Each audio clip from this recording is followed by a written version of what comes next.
반갑습니다.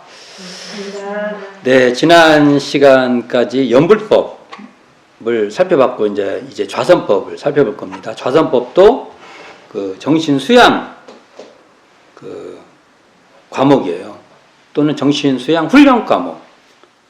정기훈련 11과목 중에서는 그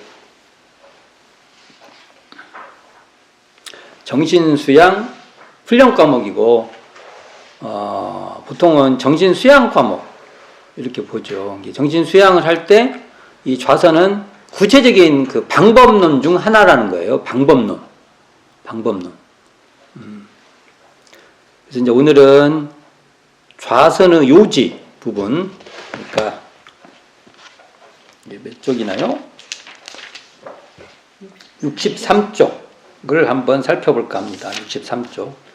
제가 요지는 뭐라고 했어요? 요지는 요즘 말하면 핵심, 그 다음에 이렇게 막 그냥 골자만 모아놓은 그런 내용, 그런 것이다. 그래서 그렇게 따지면 좌선의 요지를 잘 파악하는 게 굉장히 중요해요. 그 대종사님의 그 의도가 이 안에 담겨 있을 때 나의 그 내가 바라는 것과 대종사님이 하시려고 하는 것과의 어느 정도 공통점과 차이점이 있는지를 여기서 살펴봐야 돼요. 그래서 이 지점을 확인해 봐야 돼요. 대종사님은 분명히 노출시키고 계세요. 나는 이걸 하리라 하고 분명히 노출돼 있어요, 여기에. 근데 대종사님의 말씀을 안 들으면 안 돼요. 제가 책을 상당히 쓰고 있는데, 굉장히 내가 잘난 체 많이 하는 놈이죠. 엄청 잘난 체를 막, 그냥, 뜨거우면 뭐, 책 한 권씩 내갖고 잘난 체하고, 책 한 권씩 잘난 체하고. 그러면은 거기에 따른 또 응분에 그걸 감내를 해야 돼요, 제가. 잘난 체하는 감내를 해야 될 거 아닙니까? 근데 가끔 제가 용납이 안 될 때가 있어요. 뭐냐?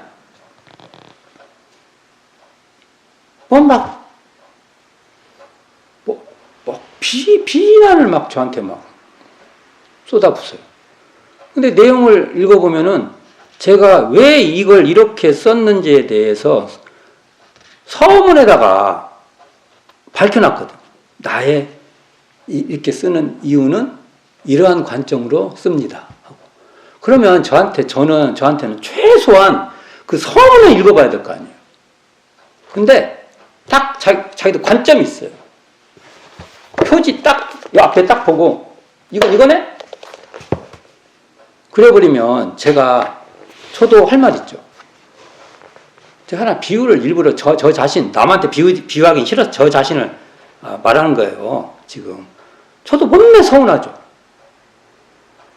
저를 그대로 저를 찬성하라고 말하는 건 아니에요. 그러나 최소한 그 사람이 그 이유로 이렇게 했구나. 라고는 봐야 할 거 아닙니까? 그리고 그것이 보니까, 역사적 사실로도 그게 있구나. 그런데 그 방법을 표현하는데 그러면 나는 좀 이렇게 쓰면 더 좋은데 그건 발전이 되는 거예요. 발전이 되죠. 그런데 역사적 사실 그것도 보고 무조건 아니야. 그럼 어떻게 돼요? 이게 예를 들면 판정이 돼버렸어. 판정이. 그것이 역사적 사실로 맞는 말인지 거기에 있는 말이 타당성이 있는지 봐야 할 거 아닙니까? 근데 똑같아요. 제가 왜 이 비유를 드렸냐면 대종사님은 좌선에 대해서 이 좌선법에 노출을 시켜놨어요. 쭉 노출을 시켜놨어요. 그리고 또 이것보다 더 훨씬 상세하게 또 옆에 그 주석을 단 것은 또 처음에 그 대종사님이 그 불교 정전에서는 그 주석까지도 많이 붙어 있어요. 너무 난잡한 주석이, 너무 많은 주석이, 난잡이 아니라 많은 주석이 붙어 있어요. 이제 오늘 좌선의 요지가 나오는데 여기에 첫 번째로 이제 당신은 좌선을 이렇게 생각한다고 이렇게 쓰겠다고 일단은 당신 말씀을 해요. 근데 이건 이거고 좌선은 원래 이런 거야. 그러고 계속 얘기를 해요. 그러면 어떻게 돼요, 또? 이건 사실은 우리 교단에, 우리 원불교 교단에 지금 숙제로 남아있어요. 원불교 교단에. 이 정부 출신들 안에서도 이게 옛날 어른이 이런 말씀 하시더라고. 전생에 이 일도 했다가 들어오고 저 일도 했다가 들어와서 다 전생 습관이다. 이렇게 말씀하시더라고요. 그래서, 진짜 그런가? 이런 생각도 지금 있어요. 근데 일단은 그런 걸 차치하고 오늘 일단은 좀 대종사님은 어떤 말씀을 했는가 최대한 이 원문 그대로 한번 훑어볼 필요가 있는 거예요. 한번. 이걸 동의하고 아니고는 두 번째 문제예요. 그러나 이 말씀은 이렇게 돼 있다. 말씀은 이렇게 돼 있다. 한번 훑어보겠습니다. 자, 좌선법에 대해서 회보 제15호에 보면 좌선에 대한 법문 해가지고 이공주 수필에 해서 권동화 여러 말을 하는 게 권동화 선진 이제 대종사님 입장에서는 이제 권동화 제자죠. 하고 문답을 해요. 그래서 대종사님이 어떻게 하냐면 세상에 돈 맛을 알아야 돈을 벌려고 할 건데 좌선의 맛을 알아야 진짜 잠 오는 잠을 이겨가면서 이렇게 좌선하는데 뭐라고 하냐. 쉽게 말하면 이 내용이 그거예요. 뭐 맛을 알아야 할 것이 아니냐. 하고 이제 제자들하고 그런 질문을 던지시면서 여러분하고 대종사님 특징이 이렇게 막 물어봐요. 참 이거 참 대단하신 거예요. 나는 내가 물어보면 잘 안 돼. 말이 딴 데로 가버려. 근데 대종사님 물어보면 그 길로 이렇게 쭉쭉쭉 사람들이 가요. 서로 주고받고. 힘이 있으니까 그렇게 하시는 것 같아요. 나는 물으면 그 물음이 글로 간 게 아니라 저 딴 길로 가는 거예요. 수습이 안 돼. 그래서 질문하기가 무서워. 어쨌든 물으세요. 그래갖고 이제 권동화.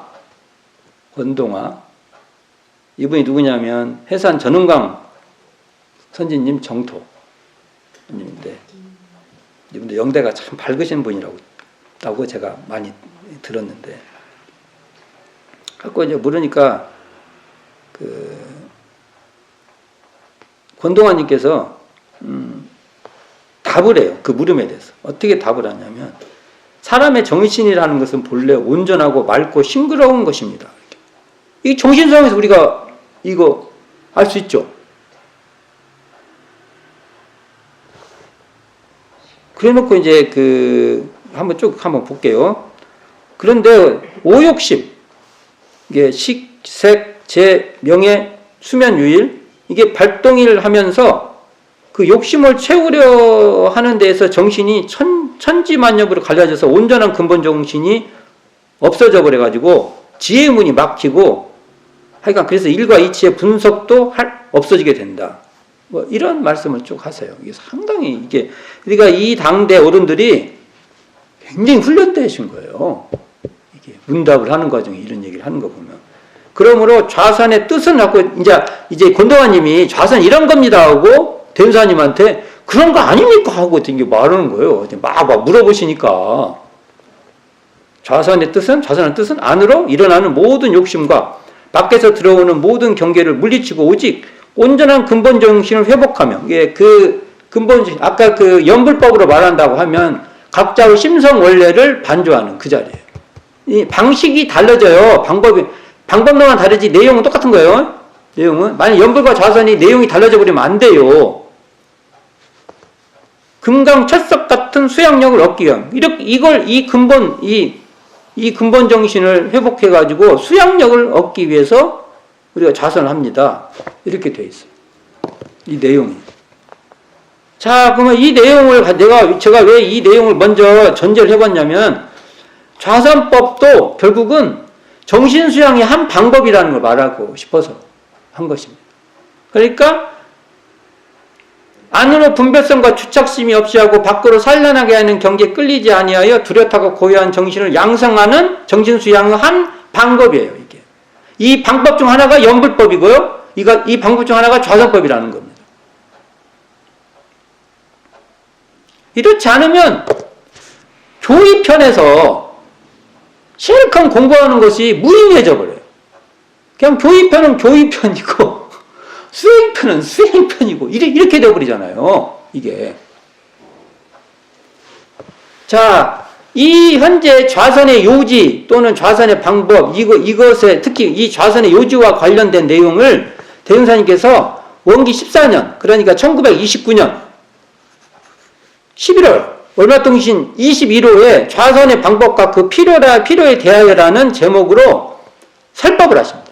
육성 본문을 하세요. 이건 따로 이제 저희들이 공부할 기회가 있을 거예요. 여기에 중복돼서 나오니까 이 내용을 다시 읽지는 않을 거예요. 그러나 이 내용에 많이 중복되어 있어요. 그러면 이제 봅시다. 좌선의 요지 지금 이 그 63쪽에 나오는 이 대목은 대체로 보면은 세 단락으로 나눠져요. 세 단락. 앞에 부분이 주로 좌선의 정의예요. 대흥사님께서 항상 말씀하세요. 내가 좌선이 나오면 당신이 먼저 정의를 탁 밝혀요. 내가 하고자 하는 건 이거다 하고. 그래 여기에 일단 우리가 눈이 맞아야 돼요. 아니 사람이 눈이 맞아야 뭐 사귀든 말든 할 거 아니에요. 우리가 다 여기 계신 분 다 연애해보시고 그랬잖아요. 남편하고 연애 않고 결혼했는가 모르겠네. 다 연애하셨잖아요. 그래 눈이 맞았을 거 아니에요. 눈 안 맞고 결혼하셨습니까? 다 지금 보니까 눈 맞았다고 말하네. 지금. 그러니까 여기에 우리가 눈이 맞아야 대종사님하고 이게 뭔가 이게 교류가 되는 겁니다. 교류. 앞에 정의. 그리고 두 번째가 어떤 대목이 나오냐면 화기가 오르는 현상에 대해서 밝히고 있어요. 화기가. 어떤 것이 화기가 오르는 거예요. 그리고 세 번째가 좌선 공부 결론. 그러니까 앞에 정의에 대해서 다시 한번 반복해서 말을 하고 있어요. 이게 첫 번째 단락하고 세 번째 단락은 같은 말이에요. 자, 이걸 한번 차근차근 한번 제가 해봅시다. 제가 일부러 번호를 붙였어요. 1, 2-1, 2-2, 2-3, 다시가 붙은 건 같은 단락이에요. 그걸 제가 또 세분한 것이고, 그 다음에 3. 이게 1과 3은 사실은 같은 내용이에요. 근데 한번 살펴봅시다. 첫 번째, 대범 하면 이게 정의입니다. 대명사님 대범 하면 우리가 이건 반드시 알아야 된다. 이렇게 하면 돼요. 이거. 그냥. 대명사님 대범이라고 하지 말고요. 우리는 이렇게 읽어야 돼. 이거 모르면 끝장이다. 여기에 내가 눈이 안 맞으면은 대종사님하고 계속 빗나간다. 그냥 물을 부수면 쑥 빠져버린다. 이렇게 생각하시고 이걸 대범을 보면 돼요. 대범. 봅시다. 대범 좌선이라 하면 정의가 나오기 시작해요. 마음에 있어 망념을 쉬고 망념 등장했습니다. 그리고 진성을 나타내는 공부입니다. 진성은 이거 전문 용어죠. 한자로 참진자, 성품성자에서 이것을 뒤에 단락에서 뭐라고 말하냐면 뒤에 3번에서는 진여의 본성 이렇게 나와요. 그러니까 진여의 본성을 줄여서 진성 하는 거예요. 같은 말이에요. 같은 말. 그러니까 마음에 있어서는 망념을 쉬고 진성을 나타내는 공부라는 거예요.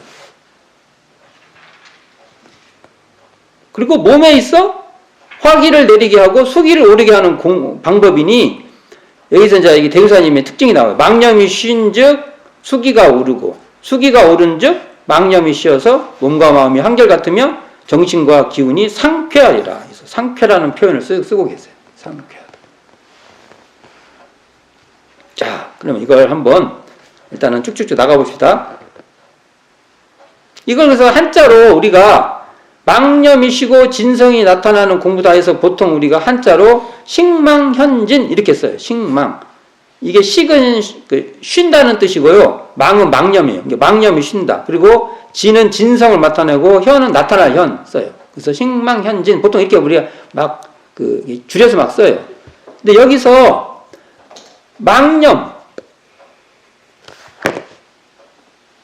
망념이 우리 마음이에요. 마음이에요. 근데 망념에 우리는 주로 이 망념에 우리가 이렇게 물이 돼 있어요. 물이 항상 물이 이렇게 망념. 근데도 우리가 몰라서 그러죠? 이 망념에, 그냥 조금 비유적으로 말할게요. 이 배경이 항상 있었어요, 배경이. 근데 배경이 여기에 관심 있으면 한 번도 안 보여, 이게. 배경이 없어져 본 적이 없어요. 있어요. 이건 비유예요, 이것도. 비유다 하면 쓰는 거예요. 배경이 있었어요, 배경이 있었어.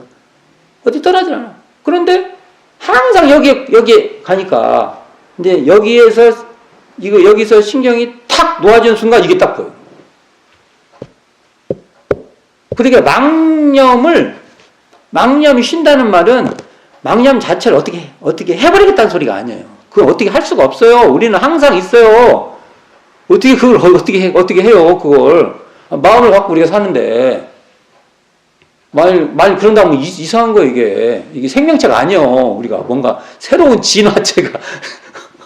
몰라, 진화에서 그런 사람이 있으려나? 그러나 지금은 안 돼요, 지금은.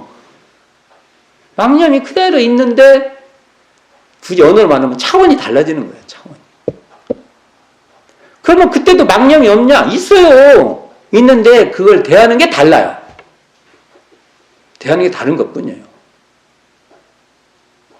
예를 들면 이럽시다. 이 비유를 한번, 이 비유라는 그걸 도와주려고 하는 거 아니야? 하는 거잖아요. 구름 아래서 항상 구름만 보고 살다가 구름 위로 올라가. 구름 내려보고 살아. 구름 있죠? 달라요. 구름 밑에서 굳이 표현하는 구름에 갇혀 살 때하고 구름 위로 올라가서 구름을 내려보고 살 때하고는 다른 거예요. 우리가 이제. 자, 그럼 다시 합시다. 그리고 여기가 화기가 내리게 하고 수기를 오르게 하는 방법. 이것은 우리가 너무나 잘 알고 있는 수승화강이에요. 수승 뭡니까? 물기운이 오르고 물기운은 내리고 불기운은 오른다. 아니다. 물기운은 오르고 불기운은 내린다. 맞네. 물기운은 오르고 불기운은 내린다. 아이씨, 헷갈려. 자, 이럴 때 우리는 식망현진이 되고 수승화강이 되면 정신과 기운이 상쾌하게 된다. 이게 이제 대운사님 정의입니다. 자, 이건 정의는 그대로 넘어가도록 하겠습니다. 뒤에 마지막에서 결론에서 다 다루니까 다루게 하고. 그 다음에 이제 두 번째가, 이게 이제 논쟁거리인데, 이게. 교단에서도 여기가 논쟁거리야. 시끄러워. 안다는 사람은 한 마디씩 다 해. 근데 의외로 대종사님 말씀에 근거해서 말하지 않아요. 어디서, 딴 데서 막 가져와갖고 막 얘기를 해. 여기 말씀대로 한번 해보자는 것이죠, 우리가. 그럼 여기서 봅니다. 이 두 번째 단락, 이가 붙은 거 보면, 몸의 수기를 태우는 현상, 화기가 오르는 현상에 대해서 지금 말하고 있는데, 제가 세 단락으로 나눠서 한번 살펴보는데, 자, 그러나 만일 첫 번째 단락이에요, 여기요. 두 번째 그 단락에서 첫 번째 2-1. 그러나 만일 망념이 쉬지 아니한즉 불기운이 항상 위로 올라서 온몸의 수기를 태우고 정신의 광념을 덮을지니, 이렇게 돼 있어. 여기서 주어가 뭡니까? 대중사님의 표현을 제가 지금 말씀드리려고 한 거예요. 주어가 뭐예요? 망념이 주어입니다. 뭔가를 판단할 때 기준이 망념이에요. 망념. 대중사님 의도를 봐야 돼요. 제가 그래서 이거 문장 그대로 얘기를 해보려고 하는 거예요. 왜 이런 얘기를 안 하는지 모르겠어요. 왜? 대전사님은 망념이 쉬지 아니하면 망념이란 게 어떻게 하면은 불기운이 오른다는 거예요. 기준이, 여기 기준을 제가 지금 말하는 거예요. 지금 여기서 핵심 망념이에요. 망념이라는 놈이 어떻게 되면 불기운이 오르고, 그래가지고 수기를 태워.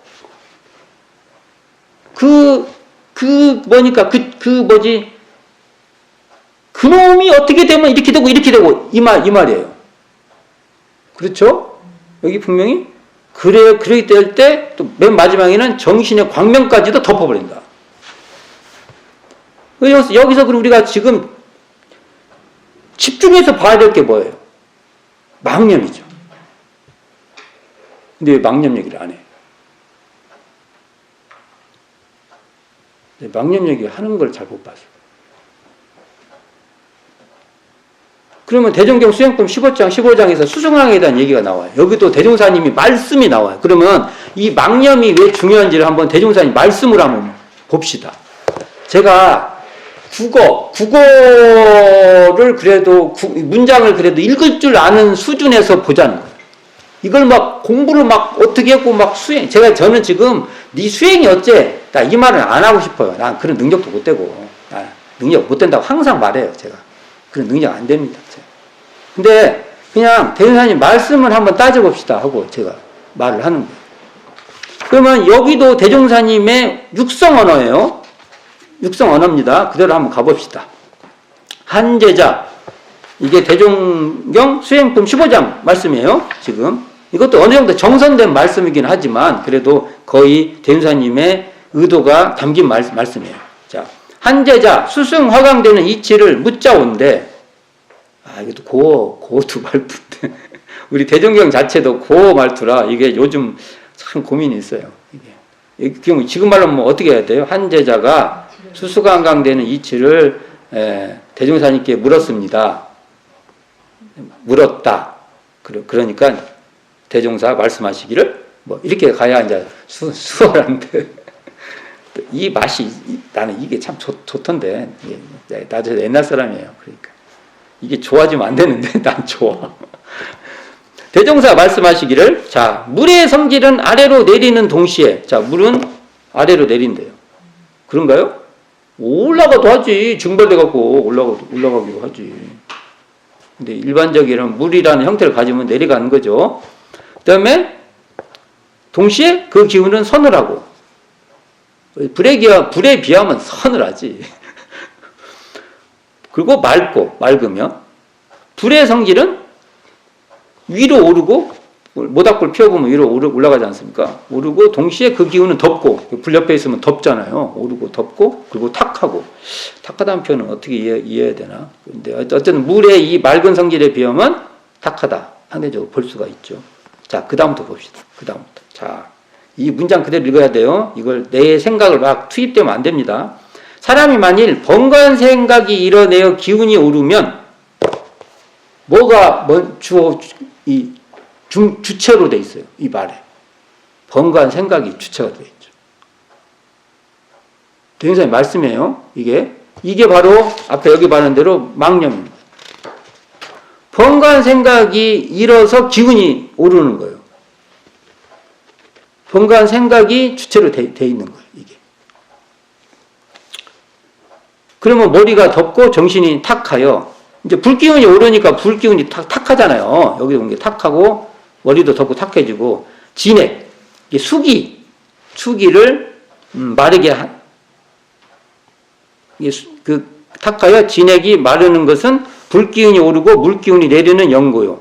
그러니까 이게 수승화강마저도 그 수승화강이 일어나는 그 있죠. 그 주체는 여기에 번거한 생각이 핵심입니다. 만일 생각이 잠자고 기운이 평순하면, 이게 생각이 잠잤을 때 기운이 평순하다는 거예요. 기운이, 여기를 말하면 망념을 어떻게 다른 식으로 어떻게 하는 거예요. 자, 잠자면 머리가 서늘하고 정신이 명랑하여 맑은 침이 입속에서 도나니 이는 물기운이 오르고 불기운이 내리는 연곤이라. 이 대종사님 말씀이에요. 어디에? 이 말씀 그냥 훅 지나가면 자기가 뭔가를 설명하려고 수수강을 설명할 때 이 말을 어마어마하게 인용을 해요. 참 이걸 볼 때마다 앞뒤가 안 맞는 말인데, 이게 지금 거기서 말하는 말하고 안 맞는 얘기예요. 그냥 이 주체의 말이 번거한 생각이 주체예요. 기운이 막 어떻게 돼서 뭐 이렇게 설명을 안 하시고 있어요. 이 말이 현재. 그러면 이게 좌선법은요, 이 마음의 마음의 중심과 핵심을 두고 있는 거예요. 이게 번거한 생각이 일어나면 화기가 오르는 것이고 번거한 생각이 잠잠하면 수기가 오른다. 이렇게 되어 있는 거예요. 이게 무엇을 다루겠다. 이게 밝혀 있잖아요, 여기. 무엇을 다루겠다고 했어요? 여기는 망념? 일반 또 이제 풀어서, 대중들한테 한번 또 이렇게 안고 좀 풀어서 설명해 주잖아요. 그때 번거한 생각. 이렇게 돼 있어. 이건 제가 어떻게 이걸 달리 말할 수 있습니까? 제가, 여기 이게 써 있는데 제가 여기다 대놓고, 이렇고 저렇고 나는 말 못하겠어요. 일단은 여기에 기준을 두고 얘기를 시작하겠다는 거예요. 여기에 기준을 두고. 자, 그러니까 둘째 단락의 핵심 주어는 망념이에요. 망념. 이 망념의 유무에 따라서 수승화강 또는 화기가 위로 오르는 현상이 벌어지는 겁니다. 대종사의 말씀에 따르면. 그러므로 소태산 대종사의 좌선법은 마음에 기반한 몸의 운용법이다. 이렇게 정의될 수 있습니다. 그러니까 핵심 키가 망념을 어떻게 다루냐는 거예요. 망념이 쉬지 아니하면 화기가 올라서 수기를 태우고 정신의 광명인 공정영지를 덮어버리는 거예요. 우리로 말하면 일원상의 자리가 어두워져 버리는 거예요. 그러면 이 말을 조금 더 대종사님의 그 교의품의 언어로 수행편의 언어를 갖다 교의품의 언어로 바꿔서 한번 얘기를 해보면 이 망념은요 분별성과 주착심에 끌리는 욕심이에요. 맞죠? 이게 그러니까 그 정신 수양장의 언어로 우리가 이게 정신 수양도 결국은 정신 수양의 방법론의 하나가 좌선법이니까 왔다 갔다 해도 말이 통해야 맞는 말이에요, 이게. 그러니까 이 번민망상, 분심초로로 자포자기하며 염세증을 내는 것 이런 것이 펼쳐지는 게 망념이에요. 번민망상. 이것을 어떻게 분심초리하고 이걸 어떻게 잘 해보려고 대종사님께서 이 좌선도 하고 하는 것이지 다른 것도 이렇게 또 이제 하려고 포괄성을 넓혀서 하려고 하지만 중심은 여기에 있는 거예요, 여기에. 근데 이 중심을 딴 얘기를 해버리면 어떻게 해야 돼? 자, 경계에 끌려다니는 욕심이 망념이라 하는데 그러면 이것을 조금 더 풀어봅시다. 아까 여기 망념이 분별성과 주착심이라고 했는데 이런 거죠. 저희들 분별성을 한번 나눠봅시다. 분별성이 뭐냐? 그러면 무언가를 나누어요. 이렇게 나누어요. 나누면 반드시 이쪽은 더 좋고 이쪽은 싫고 이쪽은 더 가치 있고 이쪽은 더 가치가 없고 이쪽은 더 내 편이고 이쪽은 내 편 아니고 야는 챙겨주고 싶고 야는 어떻게든 구박하고 싶고 뭐 이런 거예요. 이게 나누면 나누어서요. 그러면 이게 나누어서 차별하는 거죠. 차별, 분별성이라는 게. 그래가지고 주착은 뭐냐면 그것이 거기에 강화가 돼. 그것이 강화돼갖고 거기에 딱 이제 고착시키는 거예요. 딱 그냥. 이런 마음이 우리에게 계속 일어나는데 그것이 내 뜻대로 안 돼. 뜻대로 안 된다든지 뭐 이러면은 이제 이게 올라오는 거야. 막 올라와. 화기도 오르고 막.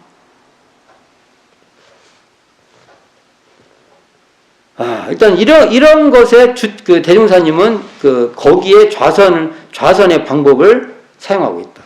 일단은 이제 이론적 얘기를 하는 거예요. 여기서 중심이 망념이라는 것을 우리가 잘 이해할 필요가 있다는 거예요. 망념을 못 다루면 어떤 방법이 없다. 이게 지금 좌선법에 등장하는 그 용어예요. 이건 뭐 제가 쓴 거 아닙니다. 분명히 말합시다. 이건 제가 쓴 거 아니에요. 이건 대종사님이 우리에게 내려주신 이 좌선법에 대해서 제가 일단은 이 망념이 주체라는 얘기를 지금 하는 것 뿐이에요. 제가 지금. 여기서는 이렇게 주장을 안 해. 잘 안 해. 망념이 이게. 자, 그럼 두 번째 봅시다.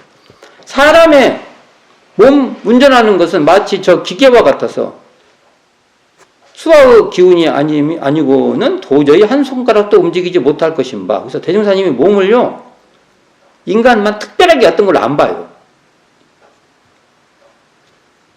근데 이건 현대철학과 상당히 통합니다. 현대철학도 기계, 뭐, 자연, 몸, 이것을 너무 구분하지 않아요.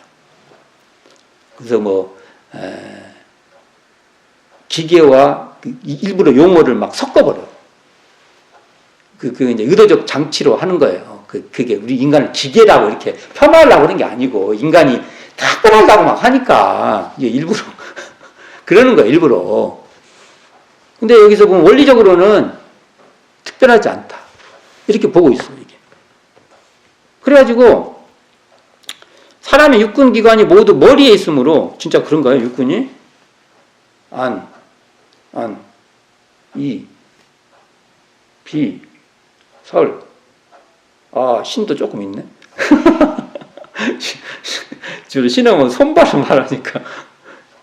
이제 이게 뭐, 두뇌 이게 쓰면 꼭 뭐, 여기서 원래 안입이 서친 할 때 머리를 두뇌라고 하진 않아요. 그래도 대충 관계에 있는 것이 머리에 거의 다 있네요. 그리고 여기서 봅시다. 머리 쓰니. 볼 때나 들을 때나 생각할 때 그 육군을 운전에 쓰면 온몸의 화기가 자연히 머리로 집중되어 온몸의 수기를 조리고 태우는 것이 마치 저 등불을 켜면 기름이 닳는 것과 같나니라. 사실은 이 말에는 두 가지가 있어요. 일심으로 뭔가 육군을 운행을 하면 사실은 신명이 나요. 재생산, 기운이 나. 근데 이것도 설사 그런다고 해도 그것도 존저리 해라. 그게 과해지면 큰일 난다.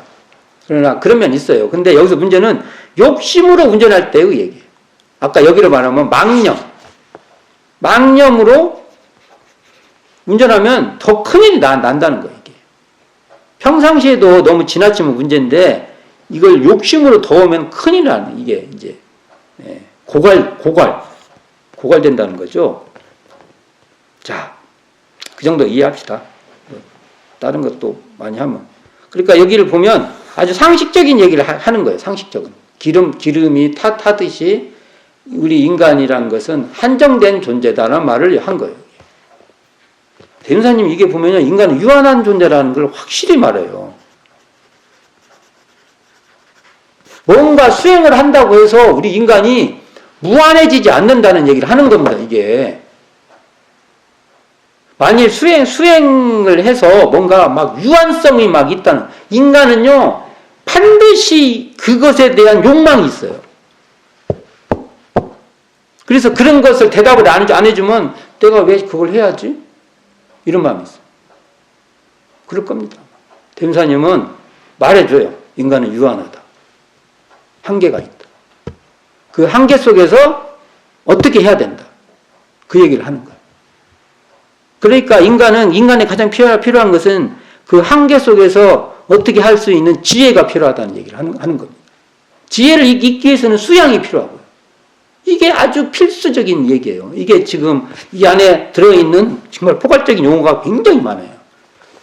유한한 존재로서의 지혜와 수양이 절대적으로 필요하다는 얘기를 지금 하고 있는데, 자, 세 번째 봅시다. 2-3.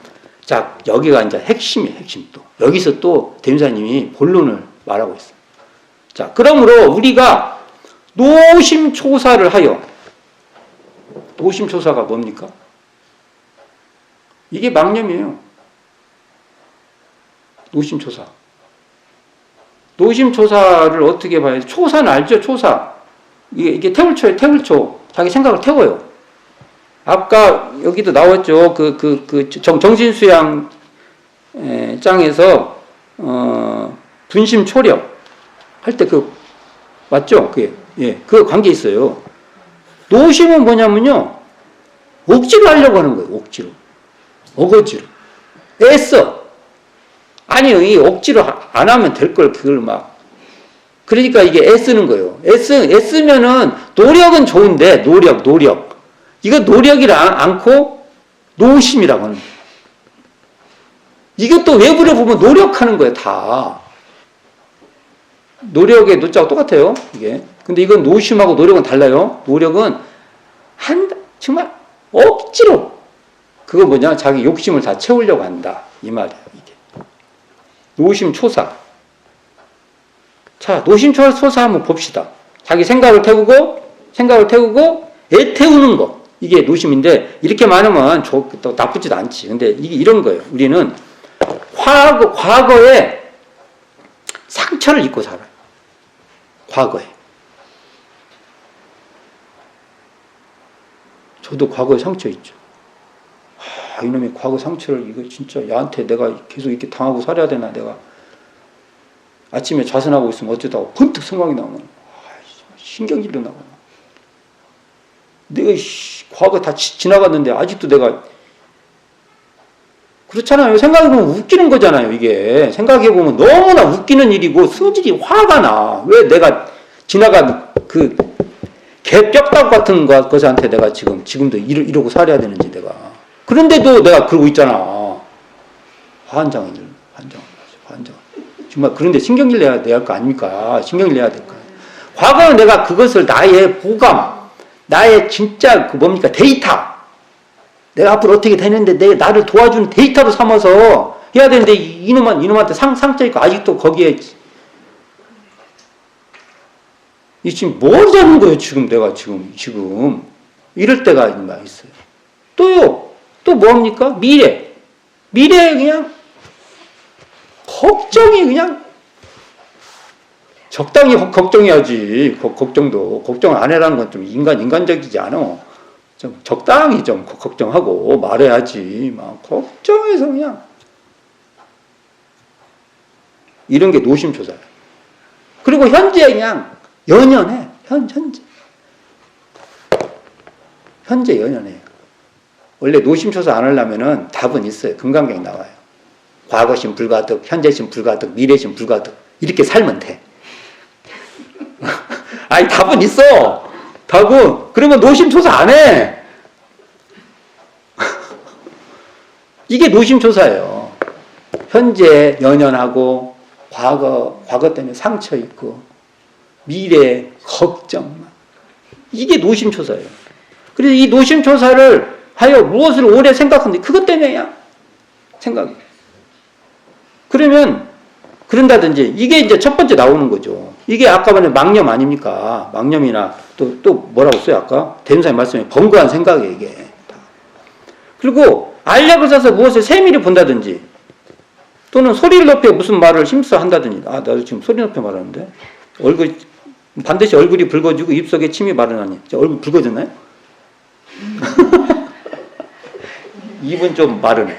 좀 미리 좀 보완을 해야 돼요.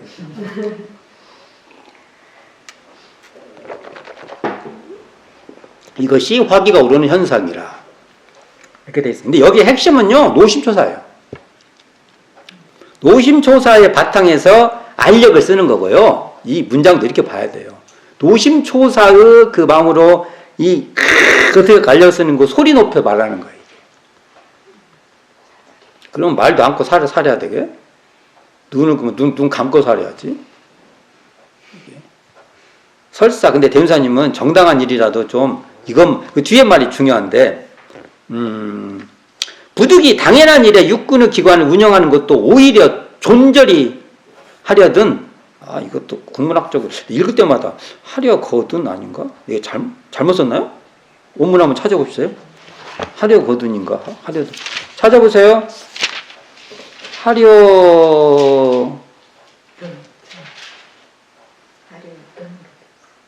지금 말하면 하려거든 그래야잖아요. 이게 하려거든. 그냥 든이라 써도 되나요?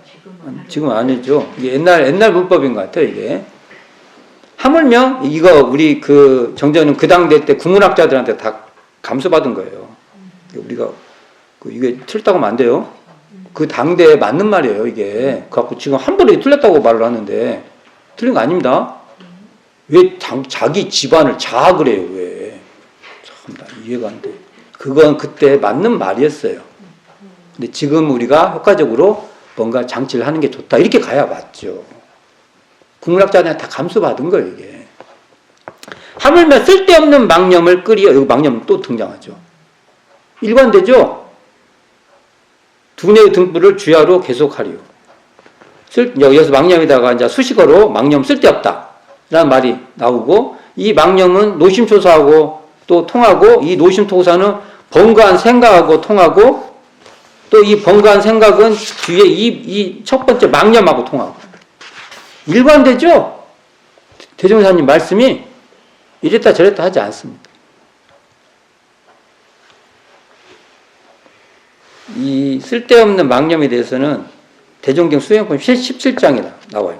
이 존절이라는 말, 우리가 지금 쓸 때 그냥 존절이라고 한자를 쓰는데, 원래 한문을 쓸 때는요, 억제할 준자예요, 준.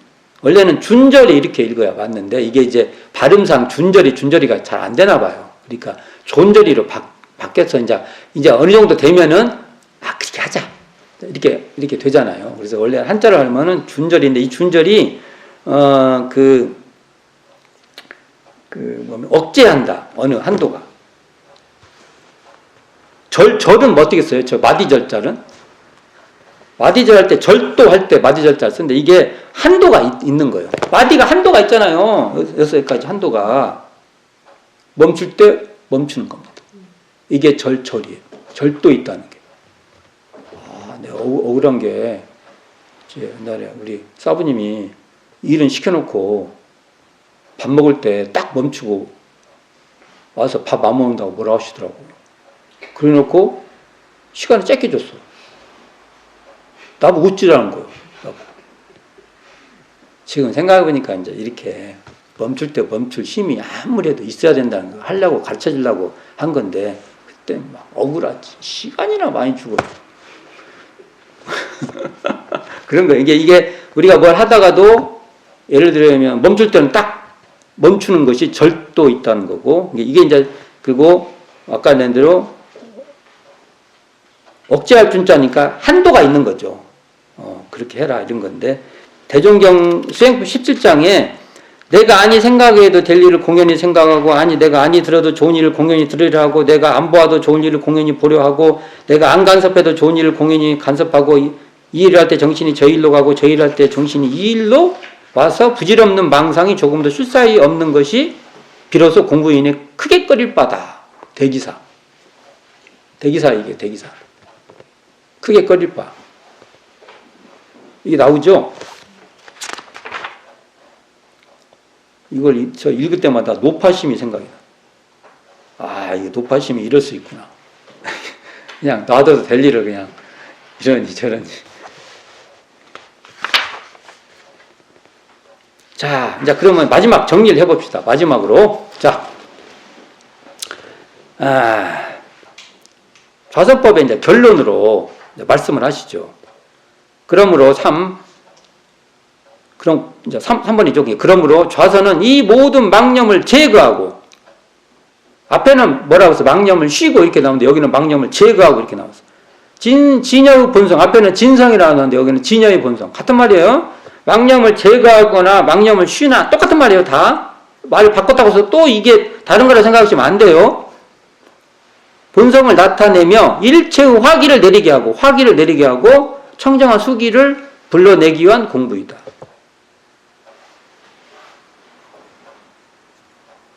여기서 제거가 나와요. 제거. 나 처음에 이게 제거가 뭔 뜻일까 하고 하다가, 한자 그대로 이해하면 너무 쉬운 걸 이렇게 골치 아프게 생각을 했다. 여기서 제거라는 말은 우리가 여기서 여기를 없앤다 이런 표현인데, 원래 뜻은요, 덜어낸다 또는 보낸다 이런 말이에요. 이게 구름이 이렇게 있으면 있다가 지가 그냥 가요. 이게 제거, 그러니까 마음에서 그걸 막 때려 부숴갖고 막 착신하게 푸접해갖고 뭐 그런 게 아니고 관심을 놀다 가라. 그래서 대운사님이 좌선법 같은데 나중에 보면 성가시게 여기지 말라.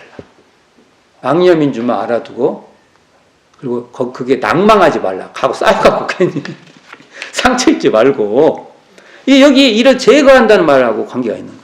제거라는 것은 그렇게 그냥 보내는 거예요. 그냥 이따가 아니 내가 관심을 안 두면 가겠지. 구름이 모든 것은 변해요. 일어났으면 가는 거예요. 일어났으면 사라지는 거예요. 거기에 관심만 안 두면 관심을 어디다 둔다? 연불법으로 말하면 각자의 심성 원래에다가 두는 거고 이 좌선법으로 하면 이 진여의 본성이 나타나는데 둬라 이 말이에요.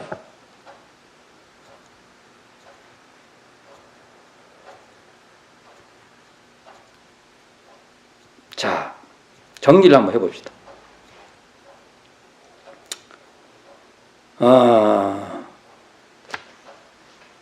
망념으로 육군을 사용하면 화기가 위로 올라요.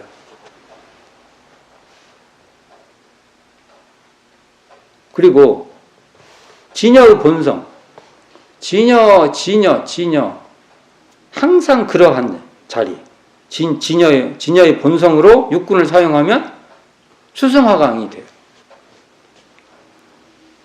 지금까지 읽어온 이 내용으로 정리를 하면 제가 그렇게 읽어볼 수 있다는 거예요. 망념이 쉬면 수기가 오르고, 진여의 본성이 나타나면 화기가 내려요. 망념이 치성하면 화기가 오르고, 진성을 드러내면 수기가 올라요. 저는 이렇게 정리하고 싶습니다. 그래서 여기서 좌선법의 핵심은 마음 공부예요. 마음 공부. 좌선법도 대종사님이 하시는 마음 공부 중 하나예요. 뭐가 주체냐면 마음을 어떻게 사용하냐가 중심으로 돼 있어요. 이게. 설명체계가 그렇게 돼 있다고요. 설명체계가. 그래서 여기서 제가 계속 이 문장 구조 설명한 거예요. 제가 이 경지에 대해서는 제가 말하고 싶지가 않아요. 제가 그럴 능력도 안 되고. 그러나 이 문장의 뜻은 읽어보면은 이걸 확인해 볼 수 있을 겁니다. 그래서 대운사님 일관돼. 앞에서 총사편에서 말씀하신 얘기나, 교의편에서 말씀하신 얘기나, 수행편에서 말씀하신 얘기나. 그리고, 그러면 대운사님은 이걸 가지고 이 기운 관련된 내용을 어떻게 수용을 하는 거예요. 하지만 이걸 가지고 다른 걸 하려고 하는 게 아니에요.